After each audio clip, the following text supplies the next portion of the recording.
Hey everyone, and welcome to the UK Games Expo 2016. We're going to have some interviews, a little montage, some other stuff coming up, so I just wanted to do a little intro to it, and here we go.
Hova from Formal Ferret Games, who has designed Bad Medicine, and we're here with his new game, The Networks. Gil, do you want to tell us a little more about that? Yes, The Networks. So this is a strategy game where the players are all television network executives. In the game, you start with a little bit of money and 3 terrible TV shows. And throughout the game, you're trying to get better shows, better stars, better ads, and the object of the game is to get more viewers. The player with the most viewers after 5 seasons wins. Okay, how would you describe what type of game it is? Yeah, I'd say it's a middleweight game, middleweight strategy game with a card drafting mechanism. But it also, from a thematic sense, you feel like you're running a TV network. You feel like you're scheduling TV shows. So you're drafting cards, but you're doing that with the purpose of putting together the best possible TV show. The trick of the game is you have 3 time slots, 8 p.m., 9 p.m., and 10 p.m., and shows work better in certain time slots. And then you're putting stars on the show, and stars will get you more viewers if you fulfill certain conditions, like some stars want to be on a drama, and other stars want to only be on a comedy. Some stars will only do well if they go to the player who's not in the lead. And other shows, other stars, there's one star who only does well if you put him on in seasons 2 or 4. So there's all these little conditions that you have to meet as far as the game goes. And we played it last night. Gil taught us it, and it was awesome, I've got to say. I really enjoyed it. Other than that, Gil, thanks for giving us an interview. Hope The Networks does really well as well. So.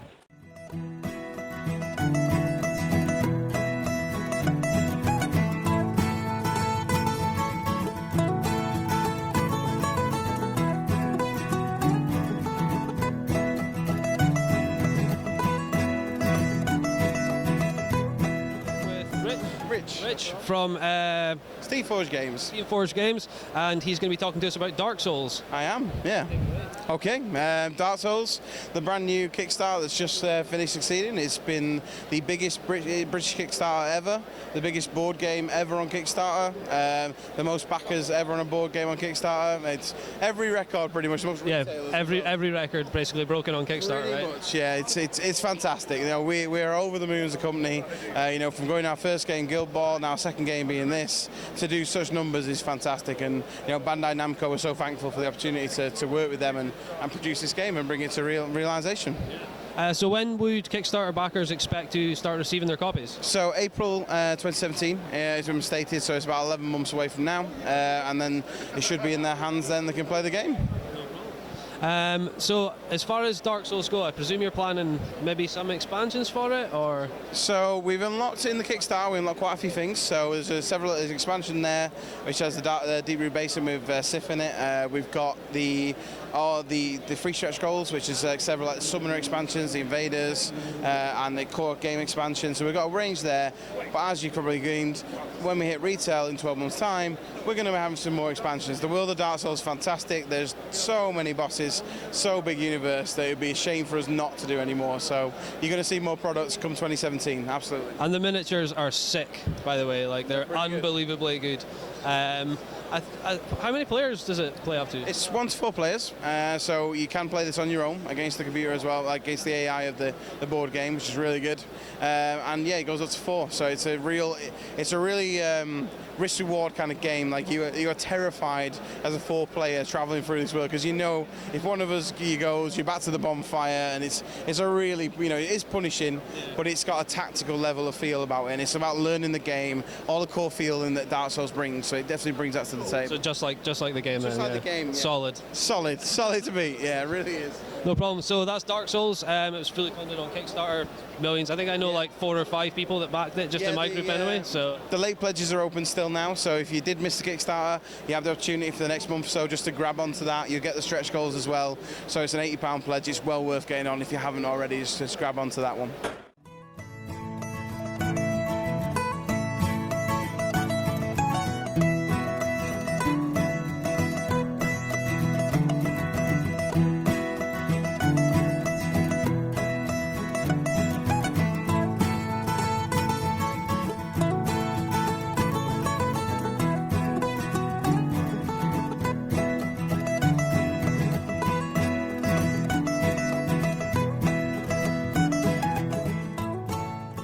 Grogan from CGE, and he's just going to tell us. First of all, Paul, how's the expo been so far? Well, it's fantastic. It's the first year that we're in the NEC itself, and when I walked in here to set up on Thursday, I just looked at it and I went, right, we've made it. This is it now. Expo's been growing and growing and growing, and always outgrown its previous venues like straight away. And I go to things like Gen Con and Essen and things like that. So yeah, when I got here, I looked at it, I just went, right, we've made it. And I just felt sort of proud that we finally got an event in the UK like this, and it's just fantastic. So yeah. I think it's like almost hitting Origin size now, right? So I don't know whether it's the size of Origins. I've not been to Origins yet. In 2 weeks' time, I will be there. So you can update us on. I can update you and let you know, yeah, if it's about this size or not. So we'll see. Yeah.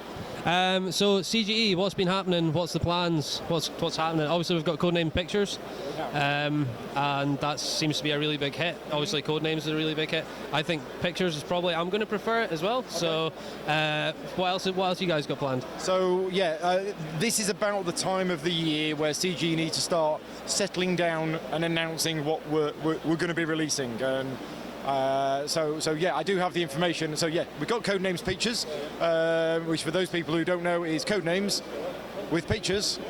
There you go. That's pretty much it. It's the same game with the same rules, but it plays differently. It doesn't. It just feels to me like a different game. Yeah, I mean, we've been getting massive positive reception about that this weekend.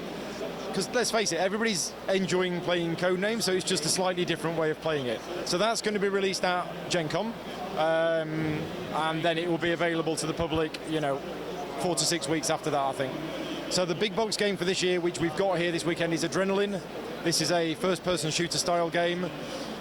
Plays in about 45 minutes, and is basically run around an arena picking up weapons and ammunition and shooting each other. Very unlike all of the CGE games, but there's no dice in it, it's not random, so it's fairly tactical. You look at your weapon, you see exactly what that weapon's going to do, how much damage it's going to do, so you can plan your turn ahead and things like that. So it's a first-person shooter game that I think some Euro gamers will not absolutely hate, which, normally they would if it had lots of randomness and dice rolling. We're working on a Through the Ages expansion, but that won't be ready for this year. So we are developing that, but that will be next year. We've got an Alchemist expansion, which is going to be out this year. That'll be out at Essen. That's probably 95% complete at the moment. We're about to start doing the artwork for that. So we're not playing that this weekend, but we are showing it to people who are interested in it, and we've shown it to, 20 or so people who've been really interested in it.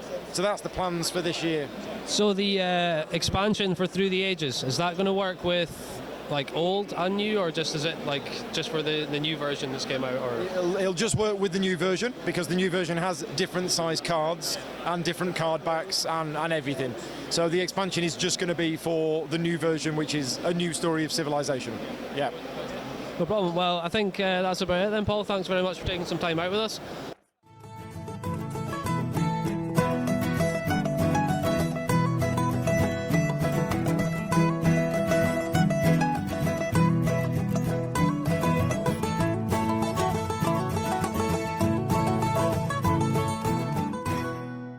Who's released Battle of the Bands this year. So this is your first expo, Ed. How you finding it so far?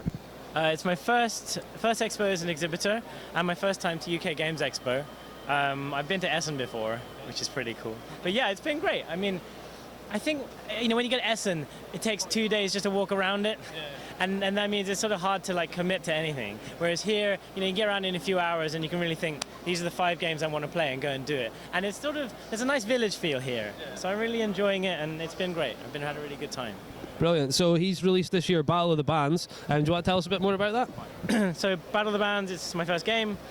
It's sort of a negotiation game, basically. Each player is a musician. You're trying to get fans. You get fans by going on tour, but going on tour is kind of expensive and risky. So you club together with other players to make it cheaper, but then you have to share what you get. So it's all about what are you going to bring, what are we going to get out of it, that kind of thing. It's a game about band politics, basically.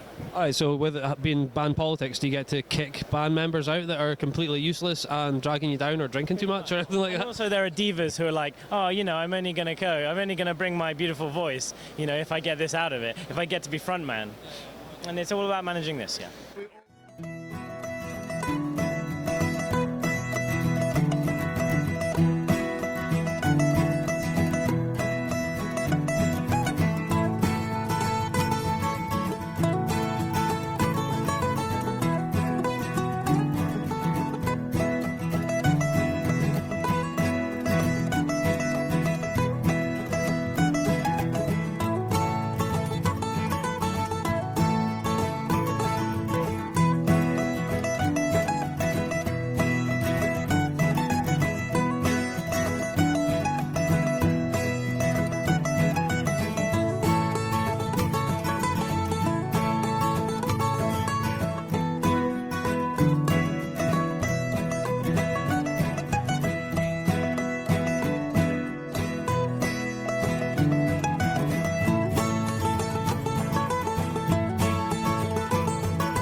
This episode was sponsored by GamesLore, the UK's largest specialist games retailer, which can be found at gameslore.com.